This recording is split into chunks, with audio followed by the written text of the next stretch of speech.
Good morning, and welcome to another episode of Field Note for Pet Pros. This morning, we're going to be looking at Field Note number 37, AI Written Safety Programs and the Liability Problem. Why well-written policies can still fail OSHA's good faith test.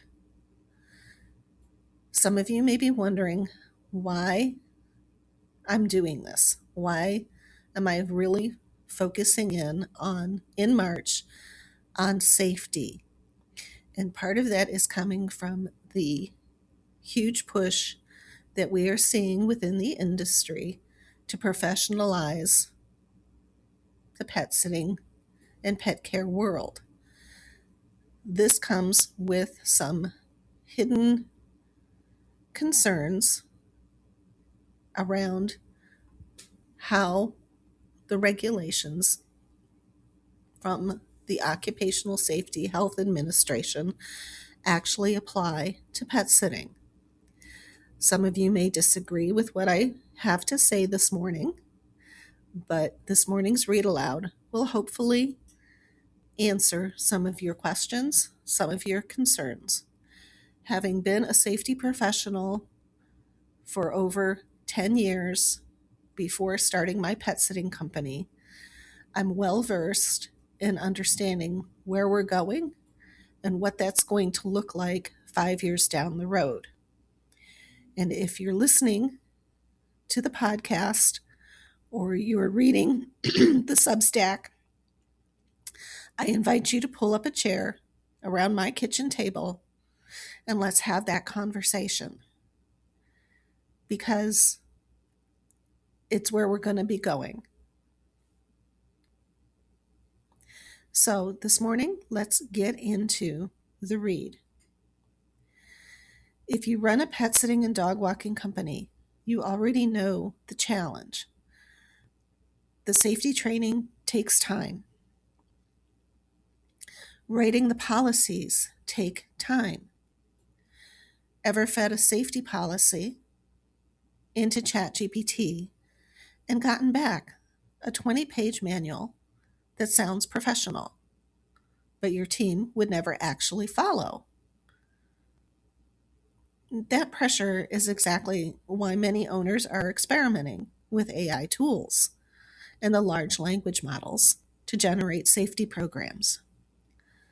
But there's a growing danger hiding inside that shortcut that you may not realize, and that's not your fault.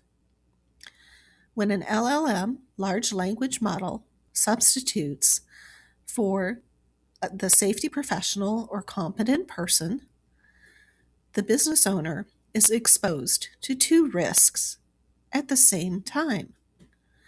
The program, on one hand, may be too weak to demonstrate good faith compliance if an incident occurs and an OSHA inspector needs to arrive. Or the opposite happens.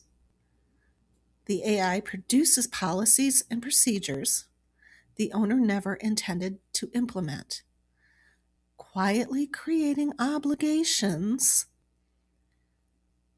the pet sitting company cannot realistically meet. Good faith isn't about perfect paperwork. It's about showing you recognized hazards and took reasonable steps to control them. In some cases, the document may even look impressive enough that an attorney tells you it is well written.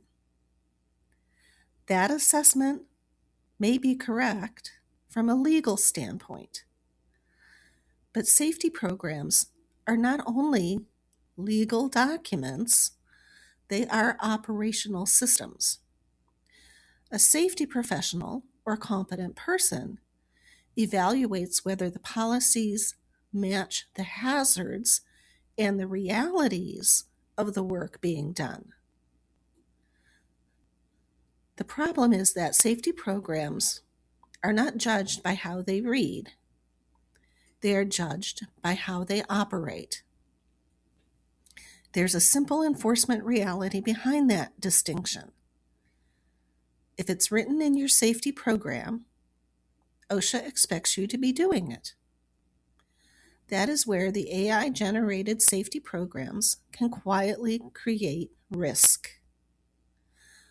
A large language model may draft your policies, may draft your procedures, and commitments that sound thorough and responsible. But if those procedures are not actually implemented, trained, and followed by your team, the document becomes evidence of a gap rather than proof of compliance. A large language model can generate the text for you, but it cannot recognize the hazards, verify implementation, or manage accountability inside a workplace. That responsibility still belongs to the employer, you. An underbuilt safety program and an overbuilt program both create regulatory exposure for you. Legal review asks, is the language defensible? Safety leadership asks, can this actually be done in the field? Those two questions overlap, but they're not the same thing. And that difference is where AI-generated safety programs begin to break down. So what does that mean for pet sitting businesses and pet care businesses?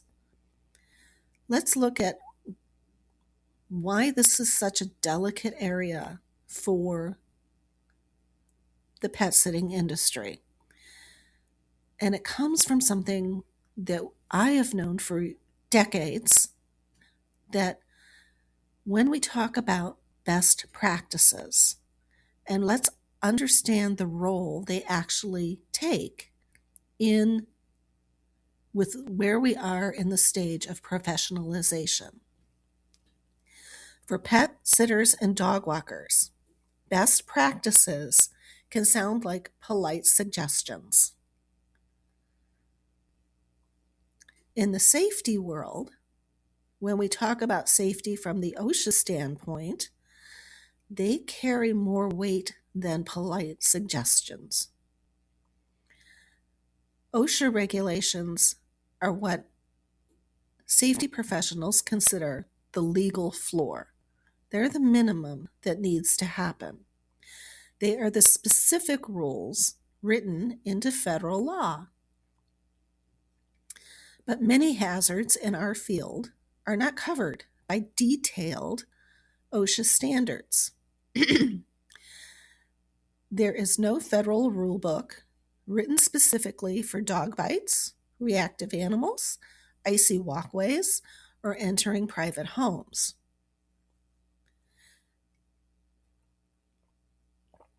And get a sip of that coffee. It's good this morning. That is where the general duty clause comes in. Under the Occupational Safety Health Act, employers must provide a workplace free from recognized hazards that could cause serious harm. A hazard becomes recognized when an industry understands the risk and how it should be managed. OSHA often demonstrates this by looking at best practices. These may include professional organization guidance, industry training materials, manufacturer instructions, or widely accepted safety procedures. So while best practices are not regulations themselves, they can, and often do, become evidence that the hazard was known and that reasonable controls existed. For pet sitters and dog walkers, industry guidance often references frameworks from Pet Sitters International and their new global standards for pet sitting and dog walking from 2025, the National Association of Professional Pet Sitters, the Pet Professional Guild, or even fear-free certified pet sitters.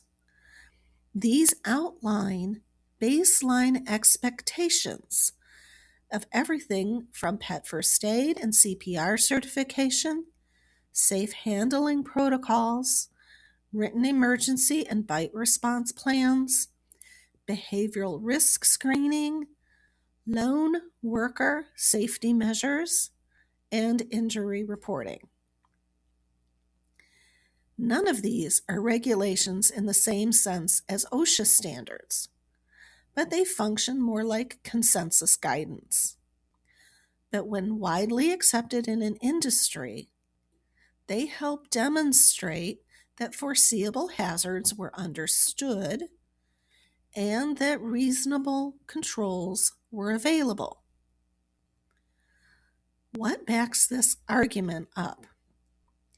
Many industries rely on consensus standards developed by organizations such as ANSI and the ASSP, ISO, the NFPA, and others to guide workplace hazards. These standards are not laws on their own either, but they often become deeply embedded in the regulatory system. For example, the American Society of Safety Professionals also states that government agencies should make use of these voluntary standards. Quote, government agencies such as OSHA should be encouraged to utilize consensus standards as an effective alternative to traditional rulemaking. Let's read that again. Government agencies such as OSHA should be encouraged to utilize consensus standards as an efficient alternative to traditional rulemaking. The link to that is in the bottom of the footnotes. What that means for the pet sitting industry in that best practices are going to often be functioning as our de facto guidance when a clear regulatory, here we go again, let's try it again, shall we? Best practices often begin functioning as de facto guidance when a clear regulatory floor does not yet exist.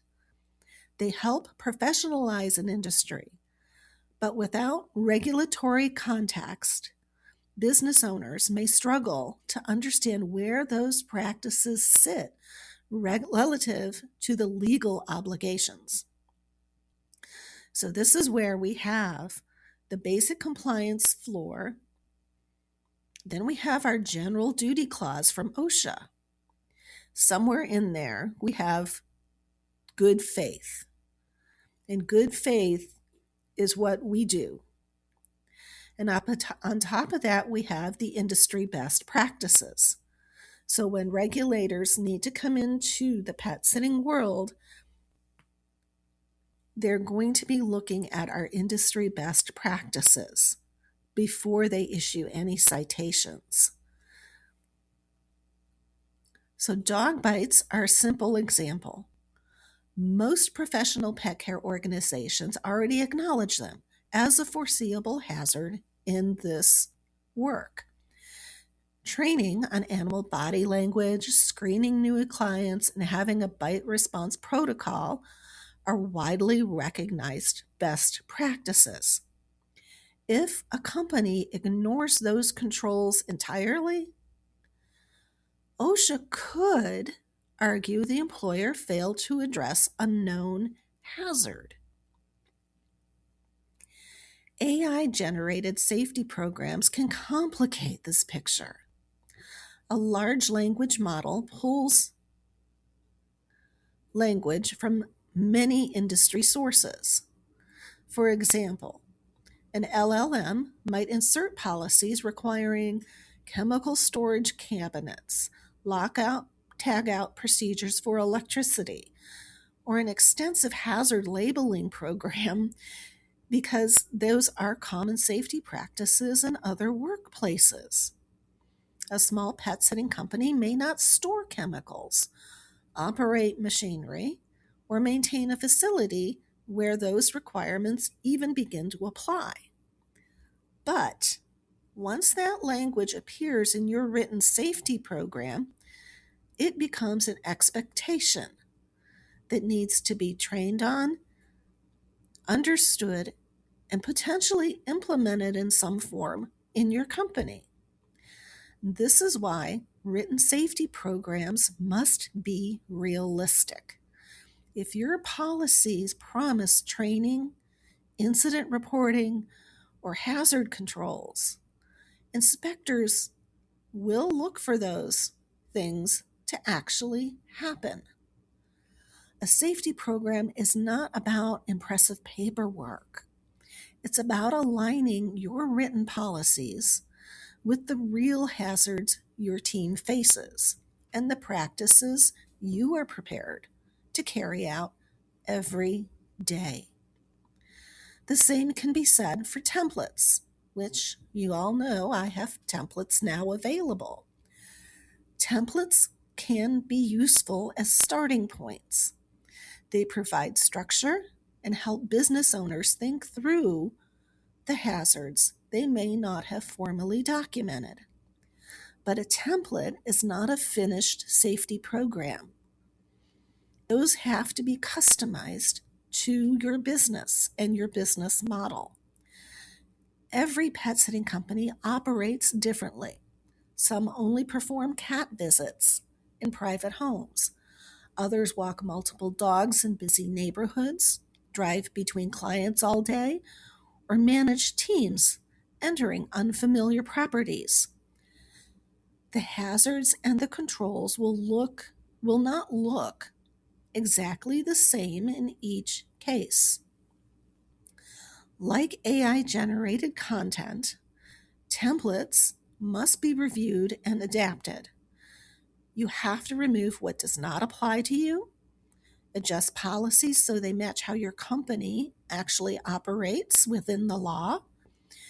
And if a procedure is written into a program, your team should be able to demonstrate how it is carried out on a daily basis. The responsibility for deciding what belongs in that program still rests with you, the employer. This is where you'll probably looking around, rolling your eyes, thinking, how in the world am I going to do this? This is heavy, Beth. This is a heavy lift. And I know it is. And this is where many small businesses and small pet sitting and dog walking companies are too small to hire a full-time safety professional, and they just start depending on a competent person, which OSHA says is good enough. Yet the hazards of the work are real. The animal bites, the driving, the slips and falls, the working alone in unfamiliar homes, the chemical exposures, which you may not even realize are happening, and what your emergency response when something goes wrong. Where does that leave you? That gap often leaves you trying to build a safety program alone, using templates, AI tools, or borrowed policies from other industries or even colleagues in your business. A fractional safety officer or a competent person fills the space between do it yourself and hiring a full-time specialist. What is a competent person? I've said that a couple of times now. A competent person is someone capable of identifying hazards in the workplace and They are authorized to take prompt action to correct them. So that means that might be you, it might be a team lead, it might be somebody else on your team, or it might be a fractional safety officer that you seek advisory help from. But implementation of that advice has to happen through you or your competent person. In this model, a safety professional works with a company on a part-time or advisory basis. They help translate regulations into practical policies, review the templates so they match the real work being done, and guide owners on implementing training and incident reporting that actually functions in the field. The goal is not to hand the business a thick manual and disappear. The goal is to make sure the program reflects the real hazards of the workplace and that the owner understands what each policy requires in practice. Technology can help draft the document. A safety professional or competent person helps ensure the document reflects a workplace that actually exists. So here's your reflection questions if you've listened along so far. Thank you. It's a heavy lift this morning. Your reflection questions are: if you reviewed your safety program today, how much of it actually reflects the policies your team is trained to follow in the field? Have you reviewed any AI generated or template language to confirm it applies to the way your pet sitting business operates? Could your team demonstrate the safety procedures written in your program if an incident occurred tomorrow? What hazards are most common in your daily work with pets, homes, and travel? And are those hazards clearly addressed in your current policies? If an inspector showed up and asked how your safety program is implemented, what evidence could you show them beyond the written document? That's where we're at today. That wraps it up. If you want to read through this again or print it out, you can find it on bethpasic1.substack.com. I'm always around and available if you want to shoot me a message, or you can find me on Facebook or through my Substack account or over on fieldnotesforpetpros.com. And I'll see you tomorrow morning for our third tail wag briefing talking about safety culture. Until then, have a great day.